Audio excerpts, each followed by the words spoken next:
So lately, like, I've noticed, like, first things first, I have to say this because not everyone, I'll be talking like everybody in the world be talking to me, but listen, people been telling me that I don't be telling y'all, like, apparently YouTubers be like, comment, subscribe, and share, or whatever. It's like a thing to say, and apparently it's important to say it because it gives y'all like the want to do it. I don't know. I don't be saying it because it's like, if you gonna like it, like it. If you gonna share it, share it. If you gonna subscribe, subscribe. If you have a comment, comment. You know, just do it. You know. But I guess I will start saying it just because, you know, it does encourage y'all to do those things. The one I really want y'all to do though, for real, is comment and share, because I definitely want to interact with y'all. I definitely want to see like what y'all have to say. If there's anything y'all have to say, like, what are y'all thinking based off the video? Like, what questions were raised? Were there any questions? Do you completely understand? Do I talk too fast? What? Tell me. Or do you resonate? You know what I'm saying? Like, is this exactly what you needed to hear? Like, I want to hear stuff like that. Like, I want to read stuff like that, rather, like, you know.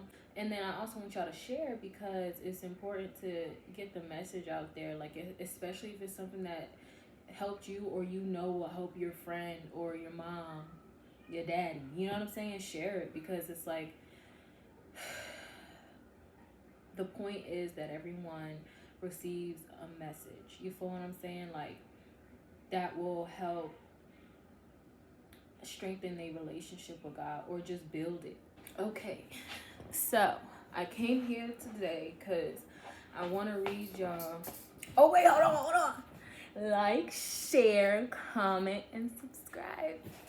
I just needed to throw that in there because I really need to get used to saying it. But anyway, I want to read this, a chapter today. I'm gonna call it a chapter. Just kidding, it's a page, but it feels like a chapter because it has so much information. It's ridiculous. I mean, look at it. Don't look too hard because my writing was dusty, baby. Let me tell you, it was not. I'm like, damn, who taught you how to write? I'm playing. It's not that bad, but it's bad. But okay. So, this actually, I'm gonna be real honest with y'all. This was actually just today. And here I go again. I'm a little nervous because it's very vulnerable of me to just read this stuff. But I just was really excited to see how God moved through this. And I feel like what I got from this is not just something that can help me. Like, it's no way, you know, that this is only for me. This is definitely a message that I know can help a lot of people, especially when it comes to pain and like forgiveness and, you know, trauma, emotional turmoil, all of that stuff. Like, this right here is right up that alley. Like, I'm so serious. Like, and I'm gonna read, okay? Right now I feel weird because I feel energized, full of life and joy, ready to take on any battle, but at the same time I feel like I'm suffocating or choking on the pains in my heart. I feel oddly sad, but don't know what about. I feel like I can't clear the fog, but I feel like I can't clear the fog from my eyes, but I can still see the light / brightness as if it was right in front of me. I feel challenged in a way I don't think I can achieve. I feel like I took on more than I can accomplish. I feel significantly incapable, and I know this is the moment I need to lean in on God, which I am doing, but I also feel like that's not enough. Like, I'm missing something. There's a hole that I know he can fill, but it's like he won't stand there. He won't even go near it. So I drew a diagram of what it looked like. So it's like, say I'm right here, and then like God is here, and then the hole is like over here, and he's just like staring at me, but like won't go over to the hole where I need him to fill it at. And it's just like, Lord, come over here. And he's just like so that's what it felt like. And then I said, that's what it looks like / feels like. Right. Maybe I just have too much stuff in the hole, and God can't fit. He won't. He needs to make room, and that's all he's trying to do. And that was a thought that came through my head that I didn't even really peep, that I wrote down. And then I said, why Why does the need for room interfere with my ability to feel whole in him, through him? Why do I need to clean before I can be sustained? Jesus' purity cannot manifest through you with the weight of negativity filling your hole. Release and then receive. It's simple. Don't let it sound harder than it is. With him, you can release. And then I put how. How do I release and be free through him?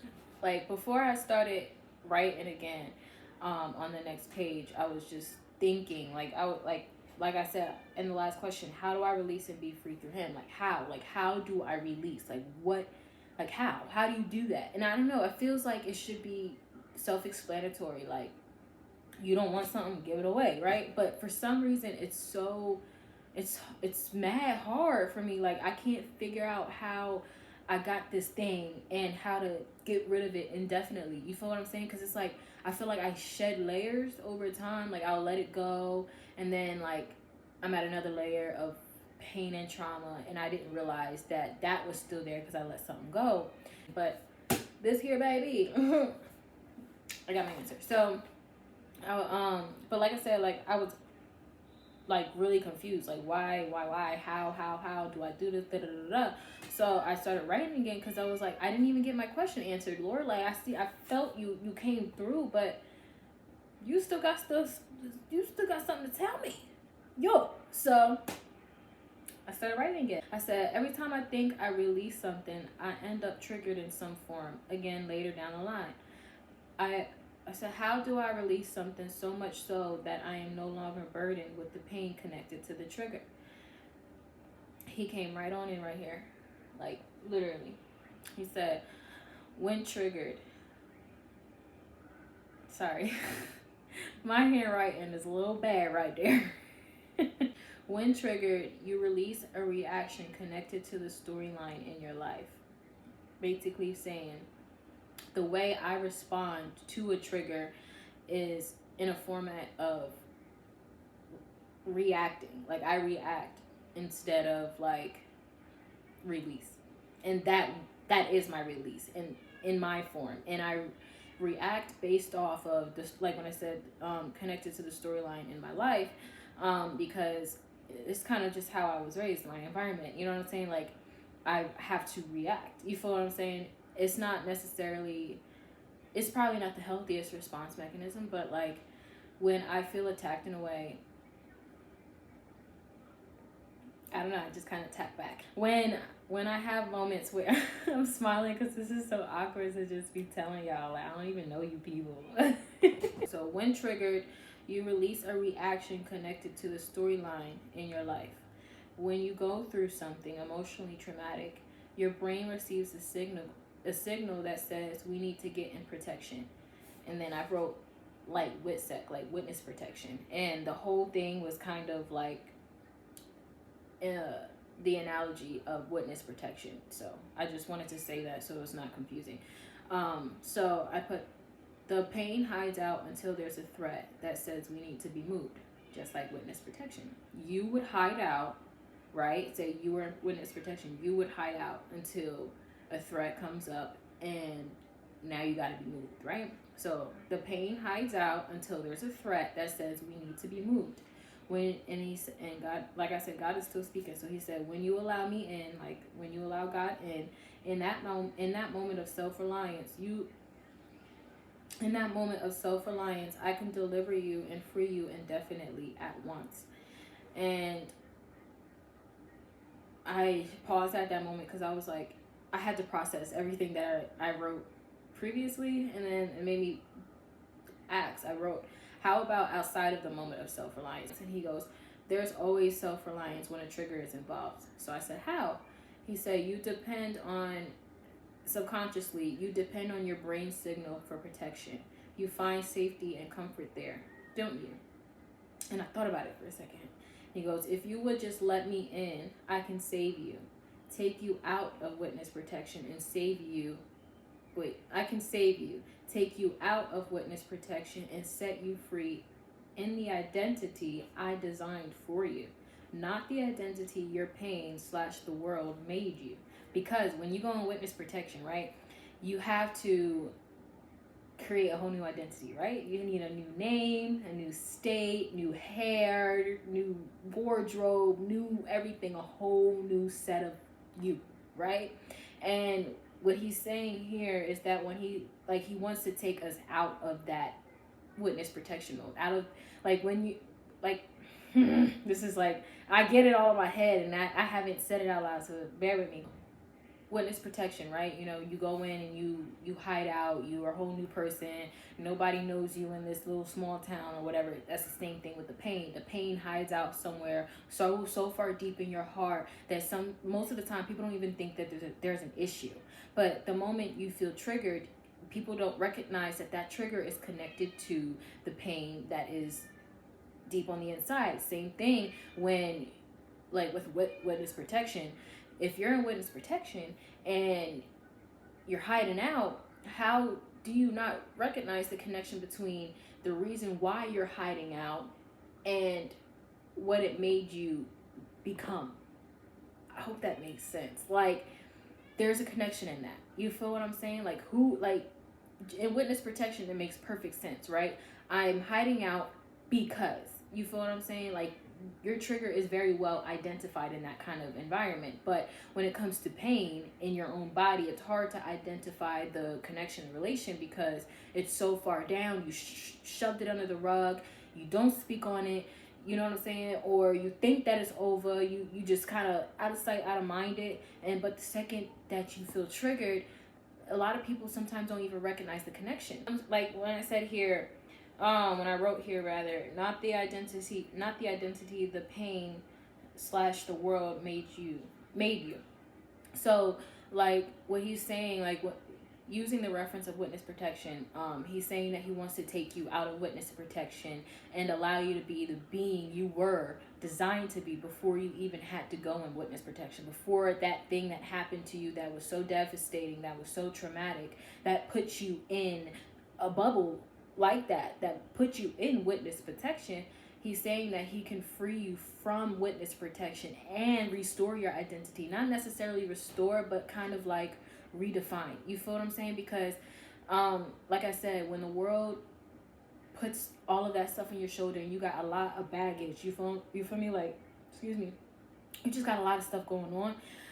God is ready and willing to release that from you, take it all away from you, letting you be free, allowing you to be weightless, whereas though you can walk in the identity he designed for you. And it's way more easier to stay in connection with God that way, because when you got this and that and that and that and that and that, and that all over the place, hindering your lines of communication with God, because it's just getting in the way. Most people out there who don't have a relationship with God or just don't know like how to call on God in those moments, I just want to raise that awareness to let you know that in those moments is the moment to call on God. So let me finish reading because that's where I'm getting. So like I said, well, like he said, I'm gonna read from here. If you would just let me in, I can save you, take you out of witness protection, and set you free in the identity I designed for you, not the identity your pain / the world made you. Let me help you. I can do way better than temporary witness protection, because they're always going to find you. Because that's a fact. Like when you bro, tell me if I'm wrong. When you comment down below, that's what they do on YouTube, right? Comment down below and let me know.